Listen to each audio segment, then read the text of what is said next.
कोई है क्या? अरे कोई है क्या? मुझे मदद कर लो मेरी, कोई है? अरे कोई है? किसी की आवाज सुनाई दे रही है। अरे लगता है कोई आ रहा है। अरे बाप रे, अरे बाप रे, उठा भी नहीं जा रहा। रे भैया आप कौन? इतने सवेरे सवेरे आप इस नदी के किनारे क्यों पड़े हुए हो? क्योंकि मैं उठ नहीं पा रहा हूँ। क्यों? रात को क्या थोड़ा ज्यादा नशा कर लिया था क्या? बोलो। किसको किसको क्या कह रहे हो आप? मुझे पहचान नहीं पा रहे हो? अरे बाप रे, अरे बाप रे, अरे मैं हूँ, मैं मंत्री। कितनी शर्म की बात है। असल में मैं अभी तक उजाला नहीं हुआ है ना, इसलिए आधे अंधेरे और आधे उजाले में आपको पहचान नहीं पाया मैं। अभी पहचान गए ना? अरे थोड़ा मुझे पकड़कर उठाओ ना मुझे पकड़कर। वो तो मैं करूँगा ही, लेकिन मंत्री जी इस नदी के तट पर आप कब से ऐसे पड़े हुए हैं? कल रात से। अरे पूछो मत, रात को नदी नहीं, रात को नींद नहीं आ रही थी, इसलिए तट पर थोड़ा घूमने आया था। मैं आराम से यहाँ चल फिर रहा था, अचानक कीचड़ में पैर फंसा और धड़ाम से गिर गया। आपके पैर का कचुम्बर निकल गया वही ना? क्यों? पैर इतनी बुरी तरह मुड़ गया कि तब से उठकर खड़ा नहीं हुआ जा रहा मुझसे। नहीं, फिर तो समस्या बहुत गंभीर है। आपका पैर लगता है टूट गया है, लेकिन मैं तो आपको उठाकर आपके घर तक आपको नहीं ले जा पाऊंगा। मैं जाकर कुछ लोगों को बुलाकर लाता हूँ, है ना? ठीक है? जो भी करना है जल्दी करो, लोगों को जगाने से पहले ही करो, समझे? अरे बाप रे, अरे हो गया, अरे क्या हो गया? जहाँ रहता है शेर का डर, शाम ढले हमेशा उसी जगह पर। वो कमीना गोपाल भी तो सही इधर ही आ रहा है। बाप रे, अरे बाबा रे। ये क्या गोपाल, इतने सवेरे सवेरे तुम इस तट पर? पता ही तो है आपको, कल महाराज ने मुझे भगा दिया था। के बाद क्या करूँगा, क्या खाऊंगा, ये सब सोचते सोचते मैं सो गया था। पर अचानक आधी रात को नींद खुली तो। अचानक आधी रात को नींद में क्या? एक अजीब सपना देखा। मैंने देखा 2 चोर। उसके बाद? 2 चोर पैसों की थैली लेकर नदी के तट से भागते भागते जा रहे थे। उसके बाद क्या हुआ वो मुझे नहीं समझ आया। सिर्फ देखा है कि पैसों की पोटली तट पर छोड़कर वो 2 चोर भाग खड़े हुए हैं। बहुत ही अजीब सपना है। इसका मतलब सब कुछ गोपाल को पता चल गया है। लोग कहते हैं कि सुबह देखा हुआ सपना सच होता है, इसलिए मैं नदी के तट पर आया था। शायद किस्मत से वो पैसों की पोटली मुझे मिल जाए।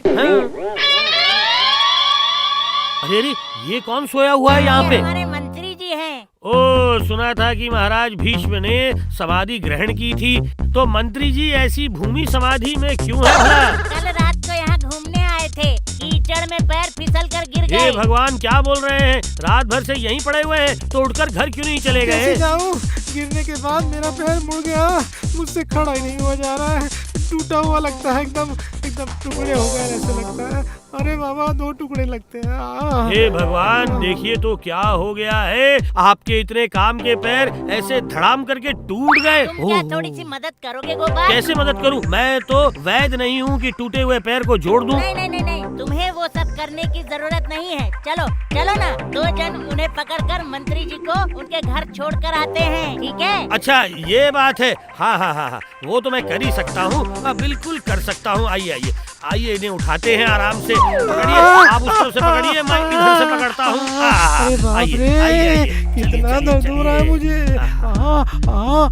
इतना दर्द तो सहना पड़ेगा मंत्री जी, वरना जब इससे ज्यादा चोट लगेगी तब कैसे सहन करेंगे आप? इसलिए सहनशीलता बढ़ाइए। इससे ज्यादा चोट मतलब गोपाल मुझे क्या समझाना चाहता है?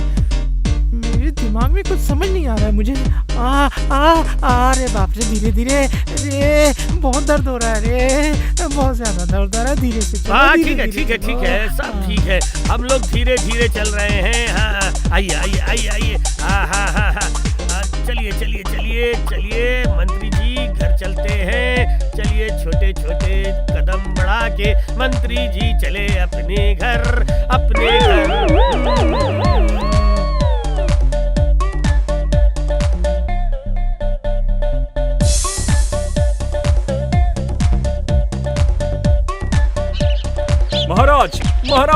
महाराज, सर्वनाश हो गया महाराज। अरे अभी अभी तो बगीचे में टहलने आया ही था कि झट से भागते हुए आकर दांत निकालकर कहते हो महाराज सर्वनाश हो गया। अच्छी खबर लेकर आया करो, हमेशा बुरी खबरें ही लेकर आते हो मेरे पास हैं। जाओ यहाँ से, गधे कहीं के, समझ नहीं आता है तुम लोगों को, जाओ यहाँ से। बुरा मत मानिए महाराज, मजबूर होकर ही मैं भागता हुआ आया हूँ। महाराज लगता है कि टूट गया है। टूट गया? क्या टूट गया? महल का बरामदा या फिर कोई पुराने पेड़ की टहनी? बोलो, बोलते क्यों नहीं? अरे नहीं नहीं, वो सब कुछ नहीं, मंत्री जी का पैर टूट गया है। क्या क्या कह रहे हो? ठीक ही बोल रहा हूँ महाराज। कैसे टूट गया? हुआ क्या आखिर, ऐसा क्या? नहीं महाराज, नदी के तट पर पैर फिसलकर अभी अभी अपनी आँखों से देख कर आया हूँ। पंडित जी और गोपाल उसे पकड़कर घर ले जा रहे हैं। हे भगवान, अब तो मैं पूरी तरह पागल बन जाऊंगा। क्यों महाराज? फिर पूछ रहे हो क्यों? हैं? सुबह सुबह मिली ये खबर मिली तुम्हें, वो साहब बिना किसी को बताए गायब हो गए और यहाँ देखिए, और अभी तक उसकी वजह से अजीर भी नहीं लौटा। सच में? हाँ, और तुम अब आकर कह रहे हो कि मंत्री का पैर टूट गया है। थोड़ी देर में और कोई आकर कहेगा, कुछ और कहेगा। धत तेरी की, कुछ भी अच्छा नहीं लग रहा है। अपनी आंखों से कम एक बार मंत्री को जाकर तो देखूं मैं। हाँ चलिए। आओ चलो, रास्ते में राजवैद्य को भी अपने साथ ले लेंगे। आओ।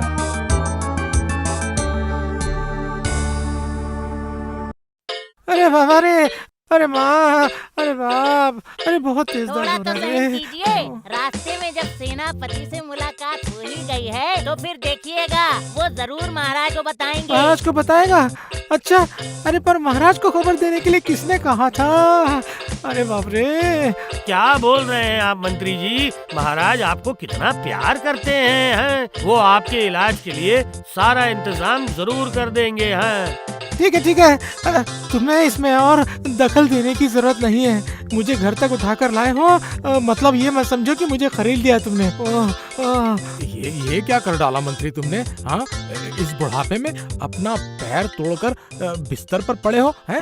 मैंने सुना है कि नदी के तट पर फिसलकर गिर गए तुम, तो वहाँ करने क्या गए थे तुम? हैं? वहाँ क्या करने गए अगर थे? आप वो जानते तो अभी के अभी मंत्री की ऐसी की तैसी कर देते हैं। मैं असल में रात के समय अकेले में नदी के तट पर ठंडी हवा खाने गया था महाराज।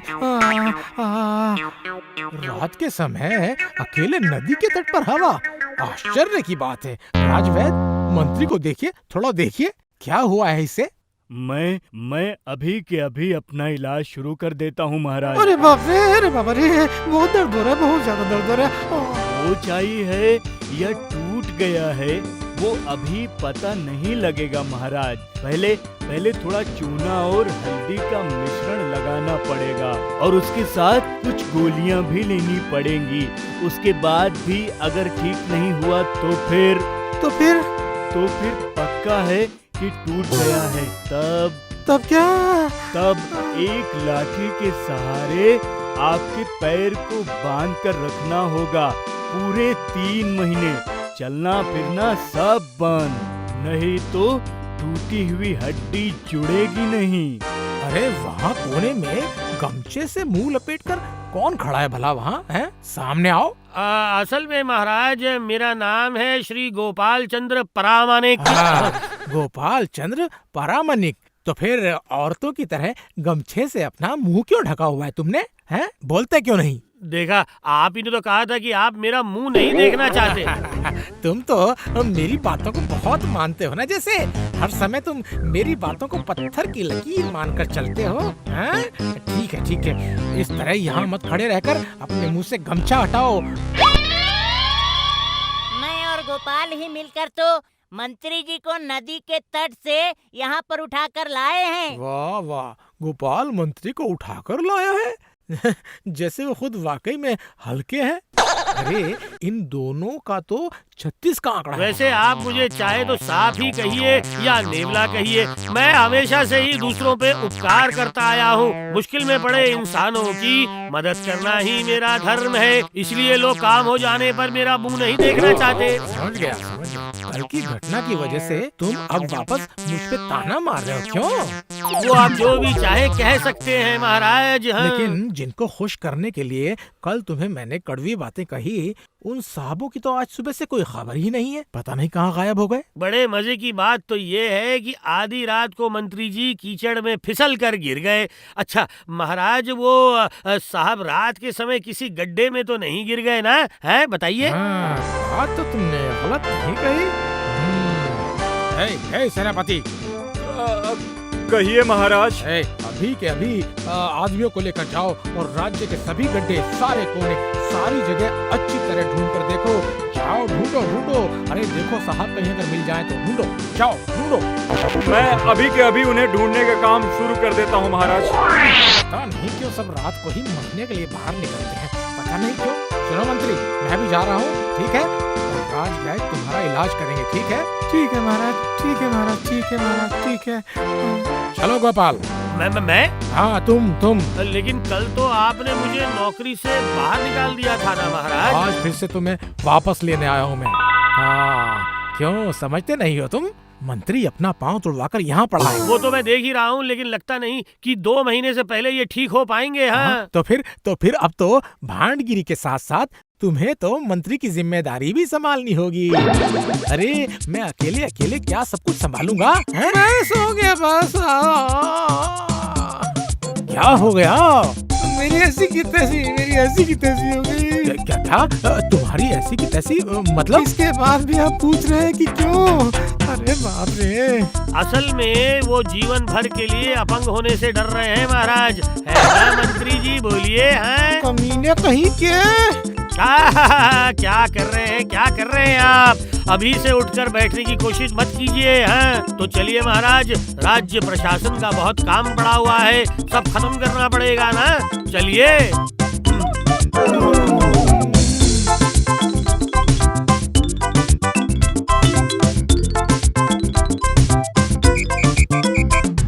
बड़े 2 शरीकी क्या हवा ही निकल गई है? मतलब? वो अपने स्वेच्छा से अपना काम निपटा कर यहाँ से चले गए हैं महाराज। क्या? अपना काम निपटा कर चले गए हैं? क्या बोलना चाहते हो तुम? साफ क्यों नहीं बोलते गोपाल? धीरे बोलिए महाराज, धीरे।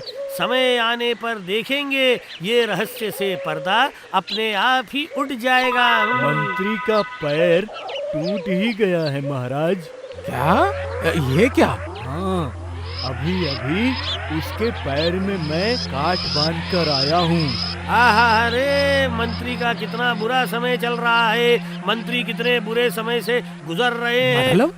कहा ना, सही समय आने पर सारे रहस्यों से पर्दा अपने आप ही उठ जाएगा।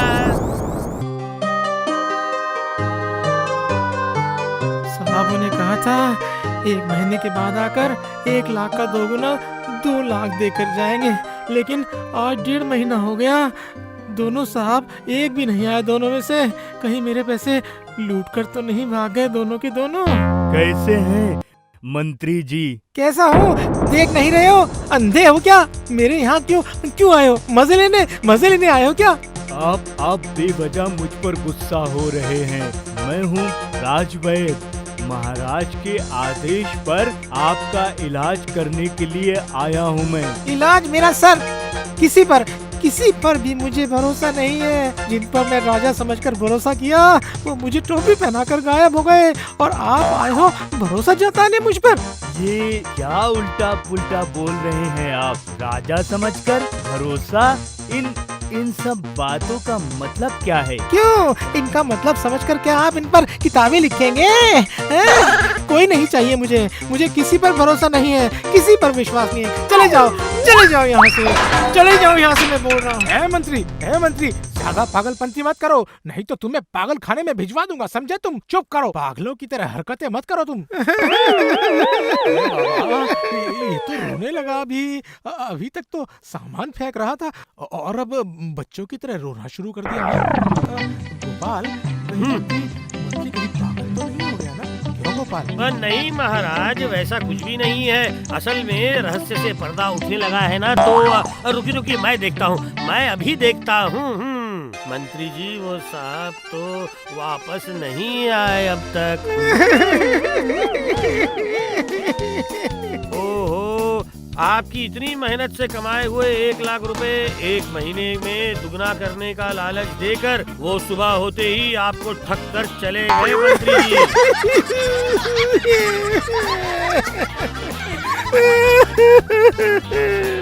अरे अरे ये सब क्या हो रहा है? हे भगवान, अरे मुझे तो कुछ समझ ही नहीं आ रहा है। अब मैं समझाता हूँ महाराज। हमारे मंत्री जी दुगना पैसा कमाने की लालच में उन साहबों को इन्होंने 1 लाख रुपए दिए थे और उन पैसों को लेकर वो साहब उसी रात को भाग गए हैं। अब मैं समझ गया। अच्छा, चुपचाप उन फिरंगियों को पैसा देने के लिए ही आधी रात को नदी के तट पर गया था और वहीं कीचड़ में पैर फिसलने के बाद देखा आपने रास पर से कैसे पर्दा हट गया है महाराज। मंत्री, वो 1 लाख रुपए तुम्हें मिले कहाँ से? तुम्हें तो इतना वेतन भी नहीं मिलता बाबा। इसका जवाब तो मंत्री जी ने साहब को दे दिया है महाराज। कहा मंत्री ने साहब से? कहा कि जरूरत पड़ने पर ले लेते हैं, पैसे मारकर काम दिखा देते हैं महाराज। अच्छा, इसका मतलब अनेक छल कपट से राजकोष से पैसा चोरी करता है? ए मंत्री, ये सब करते हो तुम? इसी समय मेरे राज्य से दूर हो जाओ तुम। कैसे जाऊं? मेरा तो पाँव भी टूट गया है बाबा। नहीं चल पा रहे हो तो रेंग कर जाना होगा, लेकिन तुम्हारे जैसे विश्वासघाती को मैं एक पल भी अपने राज्य में नहीं। सिर्फ उसे भगाकर क्या होगा महाराज? भगाना ही है तो वो विश्वासघातक सफेद चमड़ी वाले उन लोगों को भगाइए, वरना वो लोग इस देश के सारे मंत्रियों को घूस खिलाकर एक दिन इस देश को ही खत्म कर देंगे महाराज। ठीक कहा गोपाल तुमने। हाँ, अभी भी समय है महाराज, आप चौकन्ना हो जाइए, वरना उन फिरंगी सौदागरों का मानदंड एक दिन शासक के राजदंड में बदल जाएगा। लेकिन उस दिन इतिहास आप जैसे राजपुरुषों को क्षमा नहीं करेगा। ठीक कहा गोपाल तुमने, ठीक कहा तुमने मेरी आंखें खोल दी गोपाल। तुम धन्य हो गोपाल, तुम धन्य हो और तुम बहुत दूरदर्शी हो। For more updates, subscribe to our channel, click the show links and enjoy watching the videos.